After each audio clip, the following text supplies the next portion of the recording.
నమస్తే. తెలంగాణలో మాల versus Madiga SC వర్గీకరణకు ఖచ్చితంగా అనుకూలంగా ఉన్నామని చెప్పి మాదిగలు అంటున్నారు. లేదు రాజ్యాంగబద్ధంగా ఎస్సీ వర్గీకరణ చేయాలని చెప్పి మాల సామాజిక వర్గ నాయకులు అంటున్నారు. అసలు ఏంది పంచాయతీ మాట్లాడదాం. ఏపూరి సోమన్న గారు ఉన్నారు, అలాగే మాదిగ దండోరాకు సంబంధించిన నాయకులు డప్పు వాళ్ళు కొడుతున్నారు. ఒకసారి మాట్లాడదాం. నమస్తే ఏపూరి సోమన్న గారు. నమస్తే. తెలంగాణలో గత కొన్ని రోజుల నుంచి మాల వర్సెస్ మాదిగ అసలు ఏంది ఈ పంచాయతీ? వర్గీకరణకు మీరు అనుకూలంగా ఉన్నారా, వ్యతిరేకంగా ఉన్నారా, ఏం చెప్తారు? అసలు ఫస్ట్ మీరు అడిగిన దాంట్లోనే రాంగ్ అడుగుతున్నారు. మాల వర్సెస్ మాదిగా అంటున్నారు, తప్పు. 58 కులాలు 58 కులాలు ఒకరోకున్నాయి. 59వ కులంగా ఉన్న మాలకులం ఒకరోకుంది. ఆ మాలకులంలో కూడా పిడికడి మంది మాత్రం మాల పేద ప్రజలు, మాలల్లో ఉన్నటువంటి కూలీ నాలి చేసుకునే సాధారణ మనుషులు, మాలల్లో ఉన్నటువంటి ప్రజలు ఎవరు కూడా వ్యతిరేకం కాదు ఏబిసిడీలకు. 58 కులాల ప్రజలందరం ఏకంగా ఉన్నాం. మాదిగ కాదు, కేవలం మాదిగ కాదు, 58 కులాల వాళ్ళం వర్గీకరణ కావాలని అడుగుతున్నాం. మాలల్లో ఉన్న పేద వర్గాలు, పీడిత తాడిత కులాలు కూడా, పీడిత తాడిత వర్గాలు కూడా వర్గీకరణకు సపోర్ట్గా ఉన్నారు. కేవలం పిడికడు మంది ఏళ్ల మీద లెక్క పెట్టేటట్టు వివేక్ వెంకటస్వామి లాంటి వాళ్ళు కొంతమందిని పోగు చేసి మాకెక్కడ అధికారం మిస్ అయిద్దో అని 3-4 తరాలుగా పవర్లో ఉంటూ పదవులు అనుభవిస్తున్నటువంటి నేతలు మాత్రమే ఎస్సీల ఏబిసిల వర్గీకరణకు వ్యతిరేకం తప్ప టోటల్ సమాజం అంతా ఈ భారతావనిలో, ఈ ప్రపంచంలో, ఈ భారతావనిలో మనిషి అనేవాడు ఎవడైనా ఎస్సీల ఏబిసిడీల వర్గీకరణకు అనుకూలమే. మనిషి అనేవాడు ఎవడైనా 70% మేమే మెజారిటీ పీపుల్ ఉండమని చెప్తున్నారు కదా. ఎస్ ఉండని, 70 కాకపోతే కోట్ల మంది ఉండని కాక నో ప్రాబ్లం. ఈడ సమస్య మీరెంతమంది ఉర్రు మేమెంతమంది కాదు సమస్య. వినండి మీరు వినండి. ఎస్, నువ్వు ఎక్కువ జనం ఉంటే నువ్వు ఎక్కువ వాట తీసుకో, మేము వద్దంటలేము. కానీ 58 కులాలు ఒక్కడి మీద తింటా అంటే ఊకోంగా. నువ్వు జనాభాలో నువ్వు ఎక్కువ ఉంటే ఎక్కువనే తిను, మేము వద్దనం. కానీ 58 కులాల వాట ఒక్కడే తింటా అంటే ఊకోం కదా. ఇప్పుడు అదే కదా మేము మాట్లాడేది. ఇప్పుడు నువ్వు తక్కువ ఉన్నావు, మీరు ఇంతమంది ఎవరు, అది కాదు మా ఎజెండా. మీరు ఏమన్నారు, వర్గీకరణ ఎవరు వ్యతిరేకిస్తున్నారు అన్నప్పుడు పిడికల మంది వ్యతిరేకిస్తున్నారు అని చెప్పాను తప్ప మాలల్లో పుట్టిన అందరూ వ్యతిరేకించలేదే. గద్దరన్న 30 ఏండ్ల ఉద్యమానికి సజీవ సాక్ష్యంగా ఎయిర దండోరాని గజ్జగట్టి పాట పాడండి.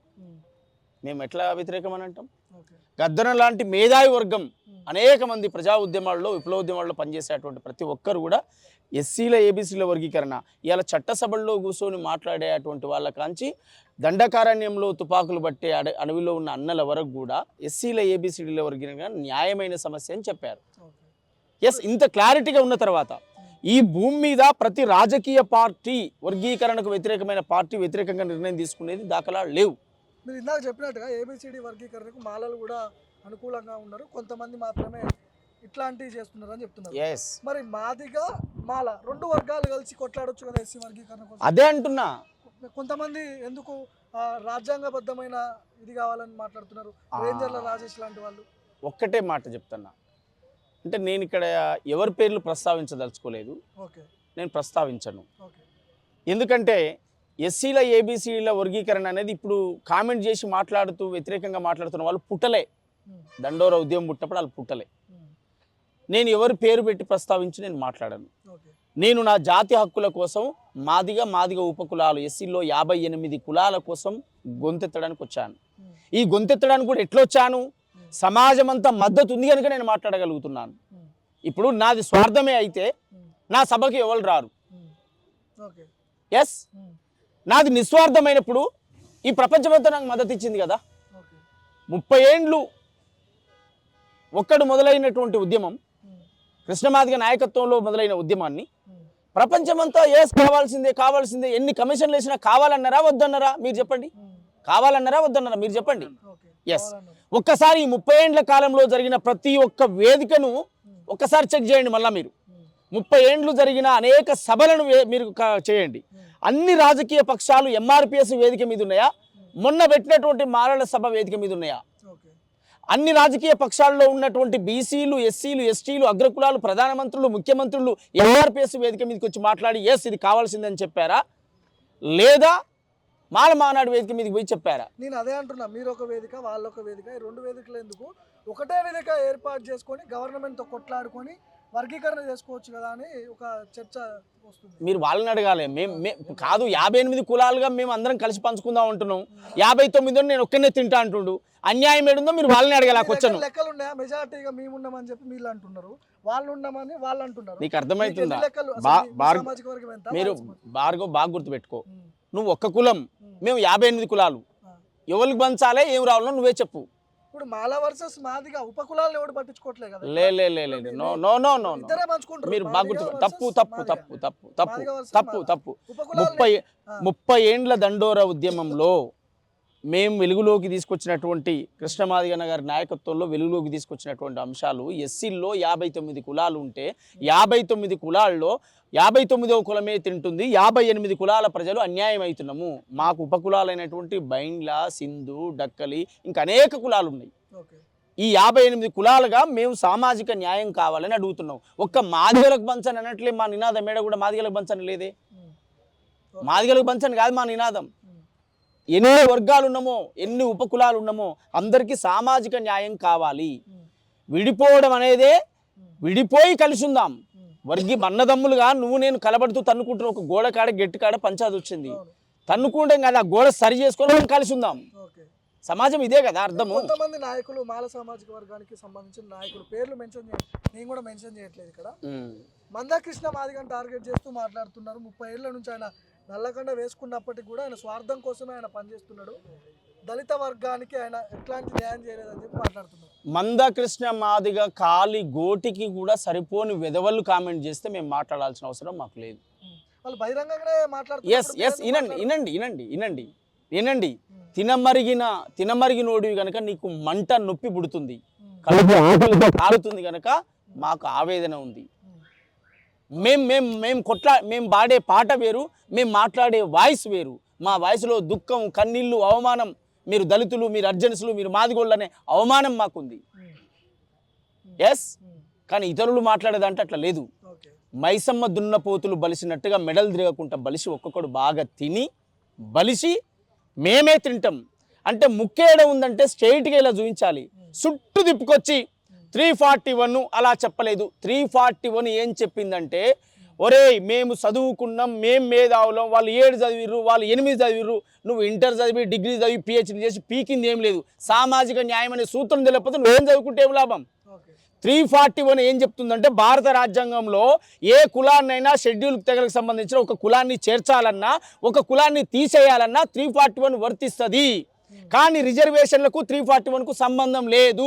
ఇది వెరీ క్లియర్గా బాబాసాహెబ్ అంబేద్కర్ చెప్పినటువంటి మాట నేను చెప్తా ఉన్నాను. ఇక్కడ మాదిగ సామాజిక వర్గానికి ఉన్న నాయకుడు మందాకృష్ణ మాదిగని బీజేపీ ట్రాప్ చేసింది, బీజేపీ ఆడిస్తున్న ఆటలో భాగంగానే మందాకృష్ణ ఇట్లాంటివి చేస్తున్నాడు అని చెప్పి మాట్లాడుతున్నారు. ఏం చెప్తారు?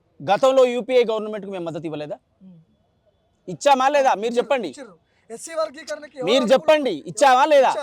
ఇచ్చామా? ఎవరు అనుకూలంగా ఇచ్చారు? ఇవాళ పవర్లో ఎవరున్నారు? సెంట్రల్ బీజేపీ ఉంది కదా. మరి బీజేపీ నిర్ణయం తీసుకుంటే అవుతుందా, తీసుకుంటే అవుతుందా? బీజేపీ అవునండి, రాష్ట్రాలకు ఎప్పుడు వదిలేసింది? మొన్న ఆగస్టులో వదిలేసింది, కానీ అంతకుముందు కాదు కదా. అవునా? మాకు మా లక్ష్యం ఎస్సీల ఏబిసిడీల వర్గీక అయినప్పుడు పవర్లో ఎవరుంటే వాళ్ళ కాడికి పోయి ఇది చేయని చెప్పి మేము రిప్రజెంటేషన్ ఇవ్వాలన్నా వద్దా? మేము కొట్లాడాలన్నా వద్దా?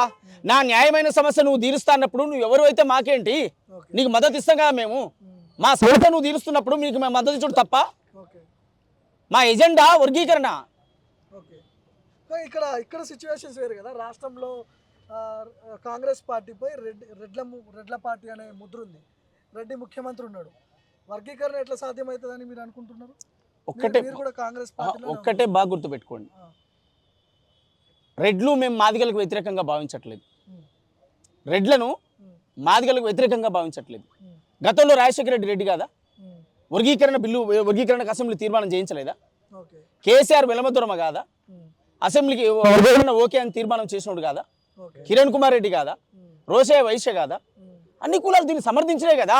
కాంగ్రెస్ పార్టీ మేనిఫెస్టోలోనే పెట్టింది కదా, జాతీయ పార్టీ ఒప్పుకుంది కదా, కార్గే తీర్మానంలో పెట్టింది కదా. ఇది కొత్తగా మేము అడుగుతున్నటువంటి సమస్య కాదు.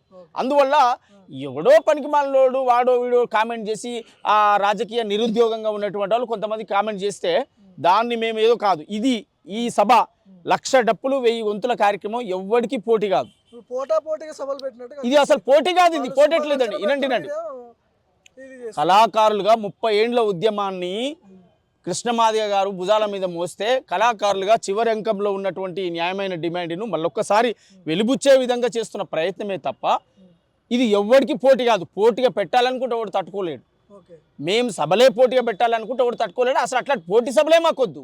58 కులాలుగా ఉన్నటువంటి మేము అన్ని కులాలను ఏకం చేసుకొని మేము 1,00,000 డప్పులు, మా డప్పు ప్రతి రాజకీయ పార్టీకి ఉద్యమాలకు ఊపిరి పోసింది. మా డప్పు ప్రతి రాజకీయాల ఎజెండాను మా డప్పు ప్రచారం చేసింది.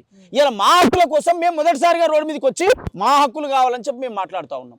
నేను 14 సంవత్సరాలు తెలంగాణ ఉద్యమంలో, 10 సంవత్సరాలు కేసీఆర్ యాంటీ ఉద్యమంలో, 24 ఏండ్లు అవతల ఎంఎల్ పార్టీ నక్సలైట్ మూవ్మెంట్లో పనిచేసినటువంటి మొత్తం దాదాపు 26-27 సంవత్సరాల సాంస్కృతిక ఉద్యమంలో మొదటిసారిగా దండోరా పిలుపును నేను స్వాగతిస్తూ ఇవాళ 1,00,000 డప్పులు 1000 గొంతుల కార్యక్రమంలో పాల్గొంటున్నాను.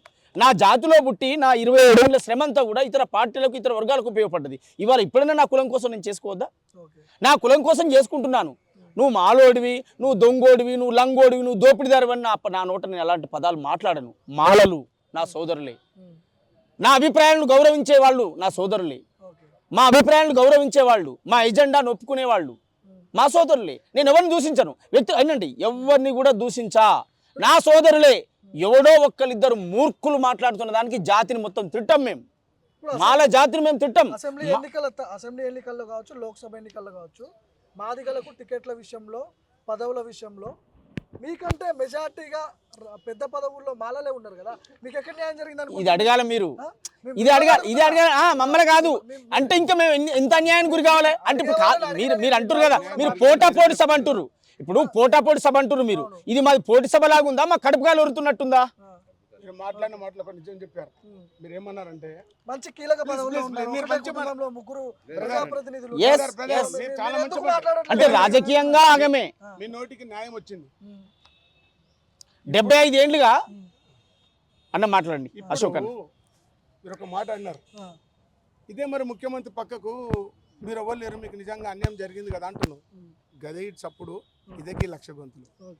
మీరు గుర్తుపడుతున్నారు కదా, సమాజానికి ఇదే చెప్పండి మీ ద్వారా. ఇప్పుడు అక్కడున్న ఆయన్ని, ఇక్కడున్న ఆయన్ని, పైన ఉన్న ఆయన్ని న్యాయం ఎవరైపు? మాకు అన్యాయం జరిగింది కాబట్టి ఈ గోసి గొంగుడు కట్టి డప్పులు వేసుకొని ఈరోజు ఈ ప్రపంచానికి చాటింపు చేయడానికి జరుగుతున్న అన్యాయాన్ని అరే వినండి అని చెప్పి ఈ కార్యక్రమం తీసుకోవడం జరిగింది.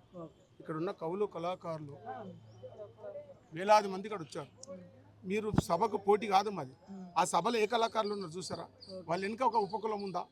ఇప్పుడు మా సోమాని చెప్పిండు, ఆనాటి నుండి ఈనాటి వరకు 59 కులాల గురించి కావాలని గుట్లాడుతున్నాం.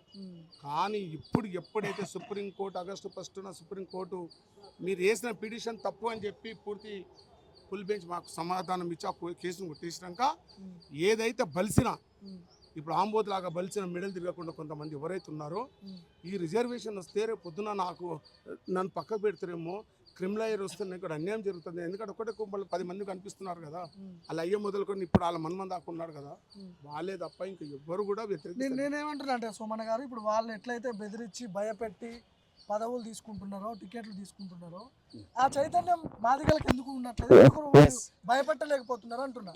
ఒక్కటే గుర్తుపెట్టుకుంటే వివేక్ వెంకట స్వామి అనేటోడు ఏ రోజు పేదరికం అనుభవించినోడు కాదు, అంటరానితనం అనుభవించినోడు కాదు. ఆయన ఇంట్లోకి వచ్చిన అల్లుండ్లు దళితులు గారు, ఆయన ఇంట్లోకి వచ్చిన కోడన్లు దళితులు గారు. అందువల్ల అవమానం, అంటరానితనం, ఈ బాధ ఏది అనుభవించినోడు కాదు. ఏ రోజు మేము ఇదని చెప్పుకున్నాడు కాదు. ఇవాళ ఆయన అవసరం కోసం, ఆయన స్వార్థం కోసం రకరకాల ప్రలోభాలకు గురి చేస్తున్నాడు.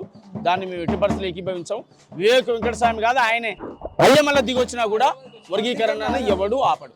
ఇది క్లారిటీ. రైట్ అన్న, థ్యాంక్ యూ సో మచ్. తెలంగాణలో మాదిగ వర్సెస్ మాల, సో ఇదే నడుస్తూ ఉంది. మాల సామాజిక వర్గం మొత్తం కూడా వివేక్ వెంకట స్వామిని మంత్రి పదవి కోసం పెద్దెత్తున రెచ్చగొట్టి వాళ్ళని ముందు పెట్టి చేస్తున్నారని చెప్పి మాట్లాడుతున్నారు. మాకు ఎట్లాంటి పదవులు లేవు, కీలకమైన పదవుల్లో మాలలే ఉన్నారు, ఎస్సీ వర్గీకరణ ఆపేయలేదని చెప్పి